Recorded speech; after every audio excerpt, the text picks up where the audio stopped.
સુરદાસ, જેમની ઉંમર 50 વર્ષ છે અને તેમને કોઈ દિવસ સૂરજ ઉગતો જ જોયો નથી. તેમનું નામ, તમારું અસલ નામ શું? સુરદાસ દલપતસિંહ વખતસિંહ. આ બધી વાત કરતાં અમને ખબર પડી કે તેમની માતા જ નથી. અમે દિવાલ પડી અમે મારા ડોશી ખલાસ થઈ ગયા. તેમના ઘરમાં ખાલી એક જ જણ કમાવા જાય છે અને તેના પર આખું ગુજરાન ચાલે છે. તો ઘરમાં કેટલા જણ કમાય છે? મારા ભાઈ એકલા તમારો ભાઈ એટલા જ? તો તમારો ભાઈ હેમાં જાય છે ધંધો કરવા? શેટકોમાં કંપનીમાં જાય? કંપની જાય. તો એક ભાઈ નવો ધંધો કરે, એના પર બધા ઘરવાળા નભાનું. તેમના જોડે અઢળક જ્ઞાન છે, પણ તેમને એક એવી વાત કરી કે ગીતાજીને કીધું કે કર્યા આગળ કંઈ મળતું નહીં, બરાબર. કરેલું ફોકટ જતું નહીં. મેં તમારું કંઈક સેવા તમારી કરી છે.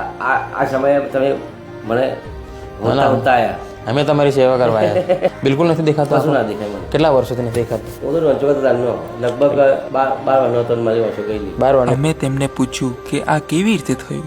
શું થયું હતું? આંખો જતી રહી? મહારાજ બધાયેલા હા. અને અમે દવા કરાવી. ને એ સમયે મારા ડોશીને થાય એવું નહોતું, એટલે બધું ભેગું થયેલું. એટલે 12 વર્ષના હતા ત્યારે પછી આંખો જતી રહ્યું. હા, તો અત્યારે બિલકુલ નથી દેખાતું? અત્યારે કશું ના દેખાય. જરા બી નહીં? કશું નજીકથી નહીં? કશું જ્યારે કોઈ વ્યક્તિને એકવાર મળ્યા બાદ બીજી વાર મળે છે ત્યારે તે ઓળખી જાય છે. એટલે કોઈના માણસના અવાજથી હા. અને કોઈને સ્પર્શ કરવાથી હા, ખબર પડી જાય. હા, જગ્યા પર આમ રસ્તા પર ચાલતા હોય તો ખબર પડી જાય કે આ જ રસ્તો છે. હવે પડી જાય ને. આ પરિસ્થિતિ જોઈને એસપી ફાઉન્ડેશન દ્વારા તેમને કરિયાણું અને કપડાની વ્યવસ્થા કરવામાં આવી.